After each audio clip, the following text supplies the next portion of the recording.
नमस्कार मंडळी, श्री स्वामी समर्थ. 5 फेब्रुवारी 2026 रोजी गुरुवारी आलेली आहे माघ महिन्यातील संकष्टी चतुर्थी. आपल्या हिंदू धर्मामध्ये प्रत्येक महिन्याच्या प्रत्येक तिथीला आणि दिवसाला विशेष महत्त्व आहे. पंचांगानुसार संकष्टी चतुर्थी प्रत्येक महिन्याच्या शुक्ल पंधरवड्याच्या 4थ्या दिवशी भक्ती आणि श्रद्धेने साजरी केली जाते. हा दिवस गणपती बाप्पाला समर्पित असतो. या दिवशी गणपती बाप्पांची विधीपूर्वक पूजा केल्याने जीवनातील अडथळे दूर होतात, अशी धार्मिक श्रद्धा आहे. या दिवशी बाप्पांचे भक्त पूर्ण दिवस उपवास करून कुटुंबामध्ये सुख शांती नांदावी म्हणून प्रार्थना देखील करतात. धार्मिक श्रद्धेनुसार या दिवशी गणपती बाप्पांची पूजा केल्याने जीवनातील कष्ट कमी होतात आणि कुटुंबात आनंद येतो. माघ महिन्यात येणाऱ्या संकष्टी चतुर्थीला द्विजप्रिया संकष्टी चतुर्थी असेही म्हणतात. या महिन्यात गणपतीची पूजा केल्याने संतती सुख आणि आर्थिक लाभ मिळतो, तसेच ग्रहांच्या अशुभ प्रभावापासून रक्षण होते. या दिवशी गणेशाची पूजा केली जीवनातील सर्व अडचणी समस्या आणि संकट दूर होतात. गणपती बाप्पा आपल्याला संकटापासून मुक्त करतात असे म्हणतात. या दिवशी बाप्पांची विधिवत पूजा करून व्रत केल्यास बाप्पा प्रसन्न होतात व आपल्या मनोकामना पूर्ण करतात. गणपती बाप्पाला बुद्धीची देवता म्हणतात, त्यामुळे विशेष करून विद्यार्थ्यांनी या दिवशी बाप्पांचे दर्शन घेणे त्यांच्यासाठी लाभदायक ठरते आणि आपल्याला या व्रतामुळे जीवनातील अडचणींवरती विजय मिळवता येतो. जर आपल्याला काही समस्यांचा सामना करावा लागत असेल तर या दिवशी उपवास करा आणि गणेशाची पूजा करा, त्यामुळे आपल्याला उत्तम फळ मिळू शकतं. याशिवाय या दिवशी घरात सुख समृद्धी शांती आणि आर्थिक फायद्याचं वातावरण निर्माण होईल. या दिवशी गणपती बाप्पाला दुर्वा व जास्वंदाची फुले वाहून पूजा करतात आणि मोदकाचा नैवेद्य दाखवतात. मात्र उपवास सोडताना चंद्राचे दर्शन घेऊनच पारण करावे लागते, अन्यथा व्रताचे पूर्ण फळ मिळत नाही. संकष्टी चतुर्थीच्या दिवशी चंद्रोदयाची वेळ रात्री 9:35 आहे. यावेळी चंद्राचे दर्शन घेऊन दुधाने व जलाने चंद्राला अर्घ्य द्यावे, त्यानंतर व्रत सोडावे. गणपती बाप्पा आपल्या सर्व इच्छा पूर्ण करतील आणि म्हणूनच आध्यात्मिक दृष्टिकोनातून ही संकष्टी चतुर्थी अत्यंत खास महत्त्वाची मानली जाते. या दिवशी काही खास सेवा आणि उपाय देखील केले जातात. आजच्या व्हिडिओमध्ये आपण एक अतिशय प्रभावी असा उपाय पाहणार आहोत. 5 फेब्रुवारी 2026 रोजी गुरुवारी संकष्टी चतुर्थी असल्यामुळे तुम्ही उपवास नाही केला तरीही चालेल, पण घरात एक खास झाडाचं पान आणा. हे पान घरात आणल्यावर तुमचं जीवन सुखी आणि समृद्धी होईल आणि तुमच्या आयुष्यातले शत्रू तुमच्या समोर लोटांगण घालतील. हे पान आणल्याने 7 पिढ्यांचे दारिद्र्य दूर होईल आणि तुमच्या कठीण इच्छा गणेश बाप्पा पूर्ण करतील.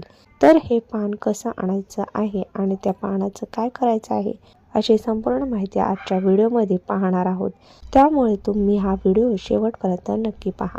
5 फेब्रुवारी गुरुवारी संकष्टी चतुर्थी आहे. चतुर्थीच्या दिवशी तुम्हाला हा उपाय करायचा आहे. संकष्टी चतुर्थी दिवशी सकाळी 12 वाजण्याच्या आधी एक खास झाडाचं पान घरात आणायचं आहे, कारण या झाडामध्ये साक्षात श्री गणेशाचा वास असल्यानं मानलं जातं. चतुर्थीचा दिवस संपूर्णपणे गणेशाला समर्पित असल्यामुळे या दिवशी पृथ्वीवर गणेश तत्व हे इतर दिवसांच्या तुलनेत 1000 पटीने अधिक सक्रिय असतं आणि म्हणून या दिवशी केलेले उपाय अत्यंत शक्तिशाली आणि फलदायी ठरतात. या उपायामुळे आपल्याला आपल्या मनात जपलेल्या इच्छांची पूर्तता करण्याची मोठी संधी मिळते. तुमची इच्छा नोकरी मिळण्याबद्दल असेल, आर्थिक प्रगतीबद्दल असेल, मुलांच्या उज्ज्वल भविष्यासाठी असेल किंवा पतीच्या प्रगतीसाठी असेल किंवा शारीरिक मानसिक शांतीसाठी असेल, तर हा उपाय त्या प्रत्येक इच्छेला गती देतो.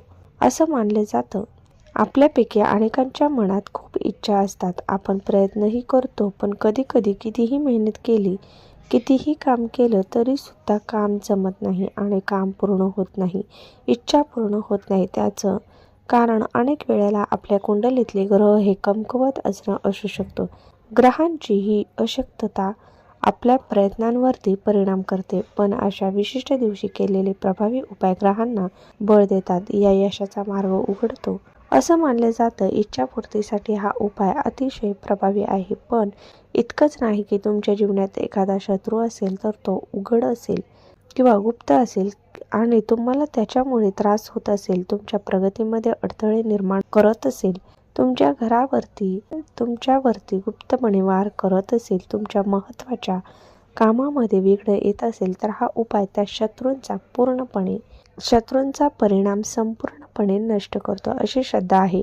यासोबत या उपायाने घरातील आर्थिक अडचणी देखील दूर होतात आणि श्री गणेशाचा प्रचंड कृपा आशीर्वाद आपल्याला लागतो. त्याच्या कृपेने जीवनातील अडथळे दूर होतात आणि मार्ग अधिक सुखकर होतो. तर हा उपाय अगदी साधा असला तरी सुद्धा त्याची शक्ती मात्र फार मोठी मानली जाते आणि म्हणून गुरुवारी चतुर्थीच्या दिवशी तो श्रद्धेने तुम्ही नक्की करा आणि गणपती बाप्पांच्या कृपेचा अनुभव तुम्हाला सुद्धा नक्की येईल. तर हा उपाय करण्यासाठी आपल्याला संकष्टी चतुर्थीच्या दिवशी सकाळी लवकर उठायचं आहे. उठल्यानंतर स्वच्छ स्नान करायचं आहे.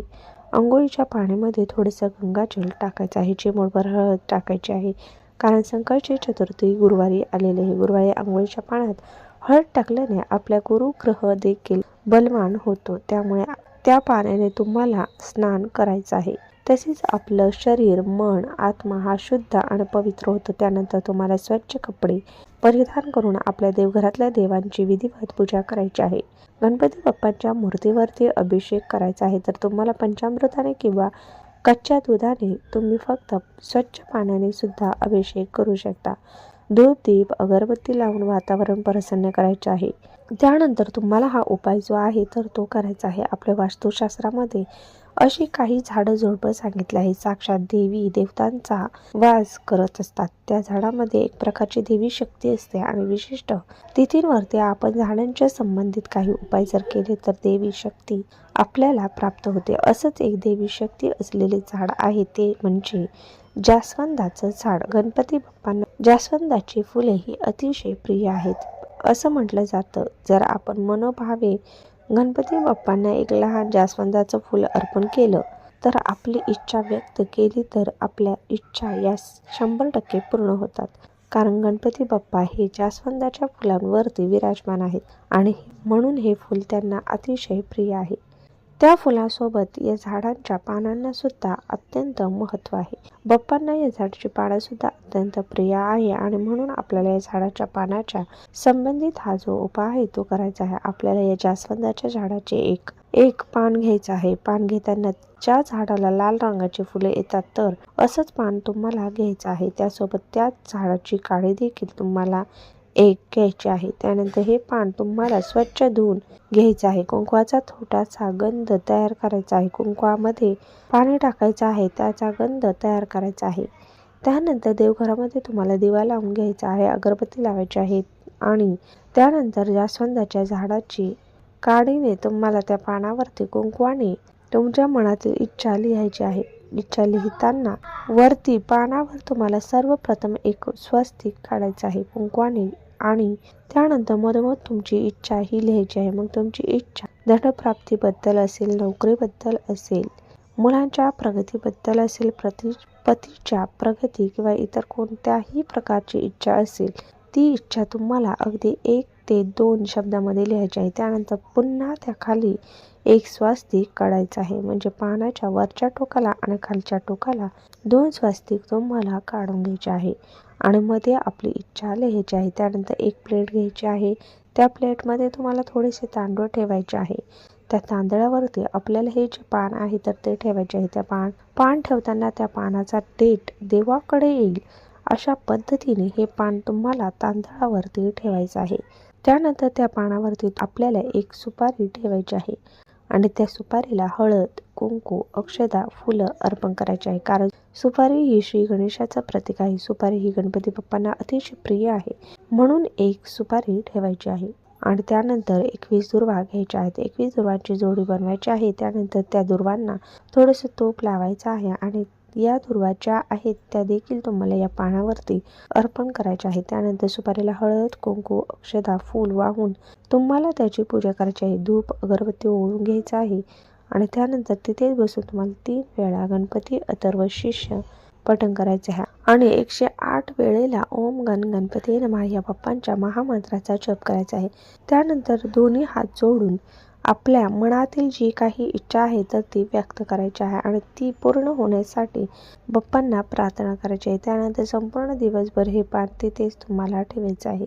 देवघरामध्ये दिवा तुम्हाला संपूर्ण दिवसभर तेवत राहील एवढं तेल घालायचं आहे. त्यानंतर सायंकाळी 4 वाजल्यानंतर ते पान तिथून तुम्हाला उचलायचं आहे आणि त्या पानावरती असणारी सुपारी 21 दुर्वा, त्याचबरोबर त्या तांदळावरती तुम्ही हे पान ठेवलेलं आहे त्यातले 21 अखंड तांदूळ तुम्हाला काढायचे आहे आणि ते देखील त्या पानावरती ठेवायचे आहे. त्यानंतर एक दोरा घेऊन तुम्हाला सर्व वस्तू त्या पानामध्ये बांधून घ्यायचे आहे आणि ते पान घेऊन तुम्हाला गणपती बाप्पांच्या मंदिरामध्ये जायचं आहे. तुमच्या घराजवळ जिथे कुठे गणपती बाप्पांचं मंदिर असेल तर तिथे तुम्हाला जायचं आहे आणि तिथे हे पान तुम्हाला बाप्पांना अर्पण करायचं आहे. पुन्हा पुन्हा एकदा जी काही आपली इच्छा आहे ती व्यक्त करायची आहे. तसेच तुम्ही जाताना गुळ खोबऱ्याचा नैवेद्य सुद्धा घेऊन जाऊ शकता किंवा तुम्ही मोदकाचा, बुंदीच्या लाडूचा नैवेद्य देखील बाप्पांना घेऊन जाऊ शकता